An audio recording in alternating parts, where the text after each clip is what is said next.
오늘 말씀은 요한복음 18장 15절에서 18절, 25절에서 27절까지 말씀 가지고 닭이 울더라 라는 제목으로 함께 말씀의 인사를 나눕니다. 오늘 우리에게 주신 이 하나님의 말씀을 다 함께 경청하시길 바랍니다.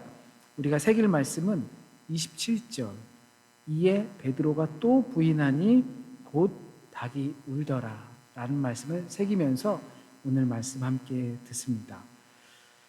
지난주 본문은 보다 적극적으로 그리고 능동적으로 주도적으로 주님께서 보여주셨던 올리브산에서의 한 장면을 우리가 보았습니다. 캄캄한 밤에 올리브산에서 벌어진 마치 하나의 난투극 같은 모습을 상상할 수 있는데요. 주님께서는 그곳에서 주도적으로 적극적으로 더 능동적으로 올리브산으로 가셨고, 거기서 너희가 누구를 찾느냐? 내가 그니라 라고 어둠에 저항하는 빛은 내가 누구인지 자기 정체성을 선언할 때, 그럴 때 주님의 이름으로 그 어둠에 저항하여 승리할 수 있다는 것을 함께 나누었습니다. 그래서 어둠에 숨는 우리가 아닌 어둠에 저항하는 우리, 어둠과 같은 방법이 아닌 빛으로 어둠을 물리치는 우리가 모두가 되었으면 좋겠다라고 빌었습니다. 확실한 자기 선언을 통해서 한 주간도 어둠 속에서 주님의 승리를 경험해 오셨기를 소망합니다. 주님은 이제 잡혀 가셨어요. 그곳에 베드로와 또 다른 제자가 그곳까지 따라갔습니다. 상황을 보아하니까 몰래 따라간 것으로 보입니다. 칼을 뽑아들었던 이 베드로가 주님이 재판받는 그 재판장까지 따라간다는 것이 매우 가상하다, 용기가 가상하다 느껴집니다. 알고 보면 그 따라간 그 안나스의 그 대제사장 그 지역은 베드로에겐 적진이나 다를 바가 없었습니다. 그런데 따라갔다는 것은 이 베드로가 어떻게 되나 호기심에 간 것이 아니라 굉장한 충성심이 그 안에 있었고 아주 용맹스러움이 그에게 있었기 때문에 적진으로 몰래 침투해 들어간 것이죠. 찬송가 중에 그런 찬송가도 있죠. 불 속에라도 들어갔어. 마치 베드로의 이 장면은 다니엘의 세 친구가 풀무불에 들어가서 말짱했었던 것처럼 베드로는 그것을 생각하면서 용맹스럽게 적진으로, 불 속으로 예수께서 잡혀가신 곳으로 잠입해 들어간 것처럼 보입니다. 그런데 이 장면에서 우리가 미리 알고 있는 것, 그리고 알아두어야 할 것이 있습니다. 주님께서는 베드로에게 말씀하셨어요.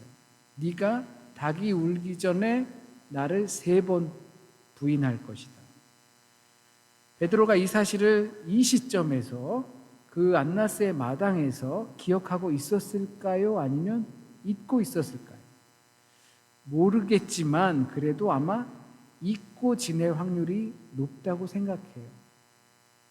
게다가 이 말씀을 묵상하다가 생각나는 것은 주님께서는 베드로가 어디서 나를 부인할 것이다라고, 언제 나를 부인할 것이라고 말씀해 주시진 않으셨어요. 다만 네가 나를 3번 부인할 것이다 라고 하셨을 뿐이에요. 그렇다면 이 말씀은 우리에게도 정확히 적용이 될 수가 있을 것 같아요. 언제 어디서 네가 나를 3번 부인할 거야 그러면 그때와 그 시간만 피하면 우리는 부인하지 않는 그런 사람이 될 건데, 이 때와 장소를 가르쳐 주시지 않으시고 너는 부인할 거야 라고 말씀해 주셨어요. 그러니까 그것이 그대로 우리에게도 적용이 되는 것입니다. 너는 부인할 거야. 아무리 이것을 기억한다고 해도 그것이 언제가 될지 어디가 될지 모르기 때문에 몰래 그 자리를 따라갈 수 있었던 것 같아요. 지금은 아니겠지라는, 여기는 아니겠지라는 마음 때문에. 만약에 그 사실을 알았다면 아마 그곳에 가지 않았을 거예요. 나는 그런 사람이 되고 싶지 않거든요. 그곳에서 내가 주님을 부인하게 될 것이라고 한다면 아마 그곳에 가지 않았을 겁니다. 그러다 보니 나는 어디서든 주님을 부인할 수 있겠구나. 또 반대로 나도 어디서든 주님을 시인하고 인정하면서 살아갈 수도 있겠구나. 그러니까 우리가 용기를 내서 불 속이라도 따라가는 것도 멋있는 신앙입니다. 전쟁터로, 그리고 기근이 있는 곳으로, 그런 곳으로 가서 복음을 전하는 그 불 속에라도 들어가는 용맹스러움이 있는 것은 매우 멋있는 신앙입니다. 믿음이 있으니까 내 죽음을 두려워하지 않고 갈 수 있는 거겠죠. 그러나 믿음이 있는 내가, 제자인 내가 어디서든 주님을 부인할 수 있고 주님을 또한 인정할 수도 있다는 사실을 인지하면서 우리 삶을 살아내는 것이 적진으로 들어간 베드로와 같은 마음일 것입니다. 결국 베드로는 주님을 부정하기 시작합니다. 베드로가 추궁하는 그 여종에게 이렇게 말하죠. 나는 아니라. 예루살렘의 고대 안나스의 집터에 가보면 오늘 주보의 그림처럼 모닥불을 쬐고 있는 사람들 속에서 베드로와 한 소녀가 이렇게 추궁하는 조형물이 그려져 있습니다. 그 조형물은 예수께서 올라오셨다고 알려져 있는 그 계단의 끄트머리 안나스의 대저택으로 들어가기 전에 그것이 있습니다.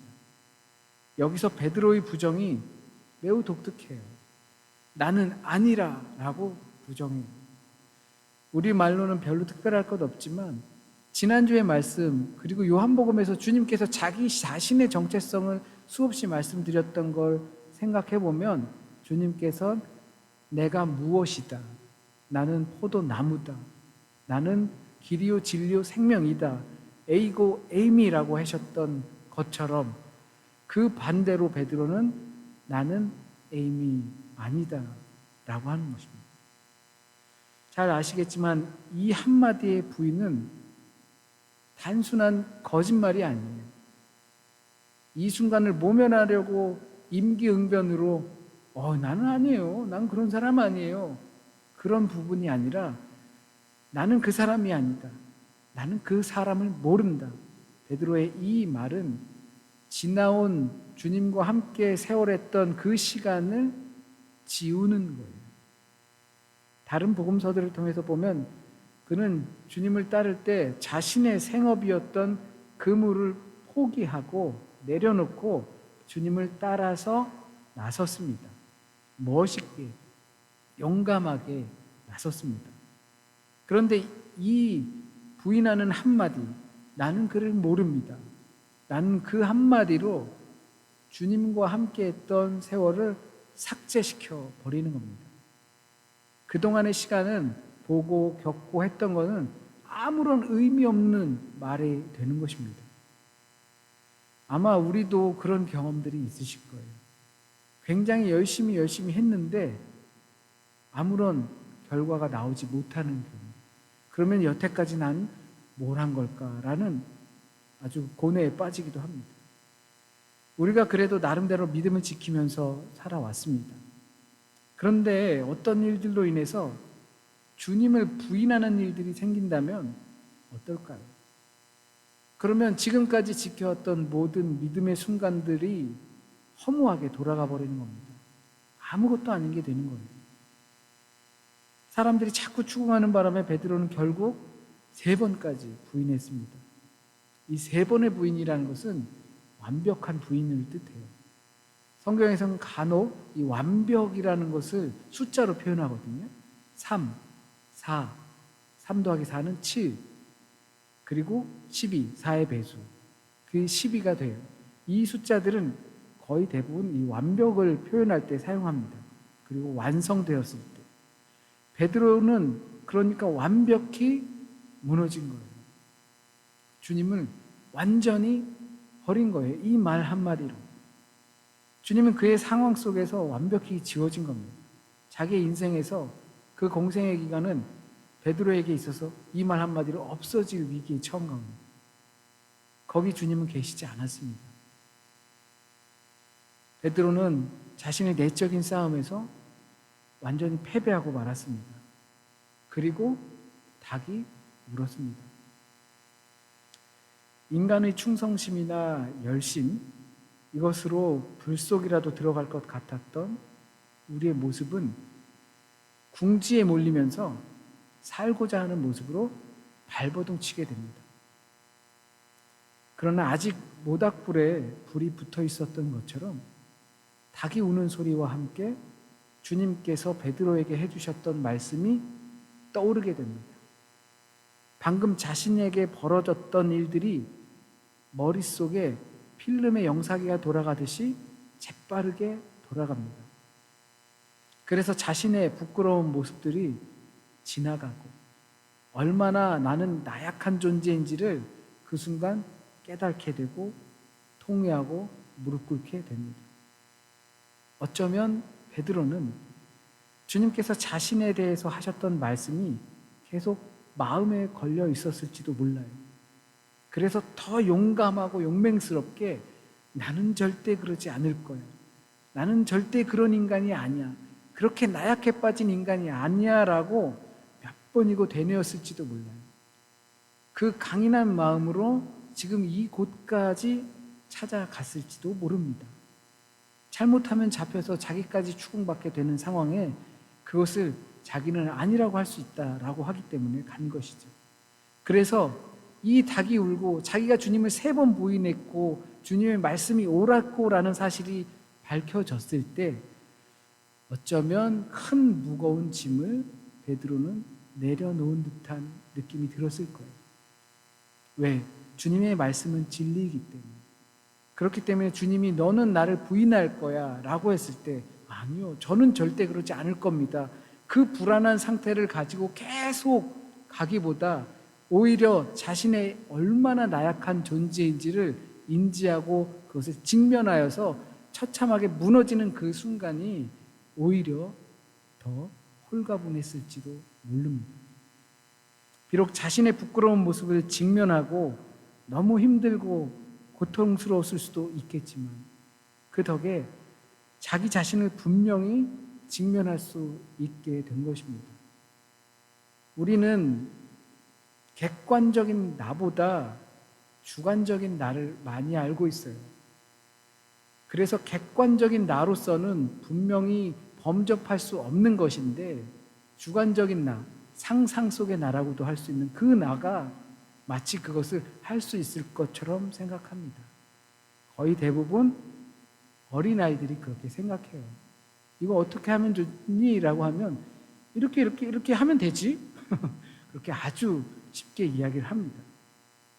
그런데 이렇게 자신의 실질적인 본질적인 실존의 상태를 직면하고 나면 너무나 힘들어요. 내 상태가, 내 수준이 이것밖에 되지 않는다라는 것을 확인하는 것은 너무나 고통스러운 일이에요. 베드로가 지금 그 순간을 직면하고 있어요.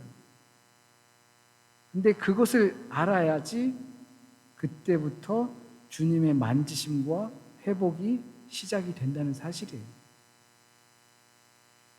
이것이야말로 자신의 나약한 상태, 그것을 직면할 때, 그럴 때 그것을 내가 받아들이는 것보다 더 큰 용기는 없다고 생각해요. 무장해서 불 속에 침투해서 들어갈 수 있겠죠. 굉장히 용기 있는 거예요. 그런데 내가 그럴 수 없는 인간이라는 것을 깨닫고 직면하는 것, 그리고 그것을 받아들이는 것은 어쩌면 불 속에까지 들어가는 것보다 더 큰 용기가 될 겁니다. 그러나 그 용기를 통해서 그것을 주님께서 알게 하심으로 우리는 그때부터 주님의 손길로 회복되는 겁니다. 베드로는 위험을 감수하고 주님을 몰래 찾아갔습니다. 그리고 그곳에서 나는 아니라고 하면서 주님을 부인하며 처참히 무너진 꼴을 마치 거울을 대면하듯이 봤습니다. 그제서야 각성이 됩니다. 아, 나는 아니구나. 왜 나는 아닐까라는 생각에 너무나 쓰지만 그 경험이야말로 자신을 주님 앞에 보이고 단독자로서 솔직할 수 있게 만들어주는 겁니다. 그리고 그 상황에서야말로 진정한 용기가 필요한 겁니다. 그 상황을 받아들이는 것. 그런 나의 모습을 직면하는 것은 엄청난 용기가 필요합니다. 불 속으로 들어가는 것보다 더한 용기와 더한 믿음이 필요합니다. 왜냐하면 주님께서 우리에게 평화로 회복시켜 주실 것이기 때문입니다. 닭이 우는 소리를 들어보셨나요? 베드로가 들었던 그 닭의 울음소리를 우리 인생 가운데서 들어보셨나요? 혹시 그 순간에 내 모습이 초라하게 느껴지진 않으셨나요? 그 순간이 주님의 제자로 거듭나는 순간임을 믿으시기 바랍니다. 주님 앞에서 자신의 나약함을 들키지 않으려고 몸부림치기보다 순전히 주님 앞에 인정할 때 그 모습 그대로 주님께서 사용하심을 믿으시길 바랍니다. 기도드립니다. 하나님, 우리의 인생 가운데서도 닭이 우는 소리를 듣습니다. 그 닭이 우는 소리를 들을 때마다 초라한 나의 모습을 보기도 하고 나약한 나의 모습을 보기도 하고 그러다 보니 우리의 삶이 우리의 시간들이 참 의미 없게 지나온 것은 아닌가 염려도 되기도 합니다. 그러나 이것이 내 모습입니다. 그것이 베드로의 모습이었고 베드로의 모습이 나의 모습이었습니다. 그것을 인정하기 싫었지만 주님 앞에 모든 가면과 허울들을 벗고 주님 앞에 그것을 인정합니다. 쓰고 힘들고 고되지만 그 사실을 주님 앞에 인정합니다. 그리고 주님 앞에 모든 허울을 벗고 무릎 꿇습니다. 그 순간 그때 바로 그곳에서 주님께서 우리를 회복시켜 주시고 주님의 자녀로 주님의 제자로 살아갈 수 있게 하여 주심을 우리가 믿습니다. 주님, 오늘 이 시간 우리에게 이 시간 꼭 주님께서 들려주고 싶으신 말씀, 우리가 꼭 들어야 할 말씀, 깨닫고 또 결단해야 할 말씀만 우리 가운데 남게 하여 주시고 주님의 말씀으로 뿌리 내리게 하여 주시고 또한 주님의 은혜로 말미암아 열매 맺게 주여 인도하여 주옵소서. 한 주간의 삶도 주님께 맡깁니다. 지금까지 주님께서 지켜와 주신 것처럼 오늘 그리고 내일 그리고 한 주간의 삶도 다시 만날 순간까지 주님께서 온전히 지켜주시길 간절히 소원합니다. 몸이 병들고 약하고 힘들고 또 마음이 무겁고 염려가 많고 걱정이 많은 우리 믿음의 사람들이 있다면 주님, 그 누구도 해결해 줄 수 없는 주님의 은혜와 평강이 그 자리 깊숙한 곳까지 찾아가 주셔서 주여 회복시켜 주시길 간절히 소원합니다. 모든 말씀 우리 주님 예수 그리스도의 이름으로 기도드립니다. 아멘.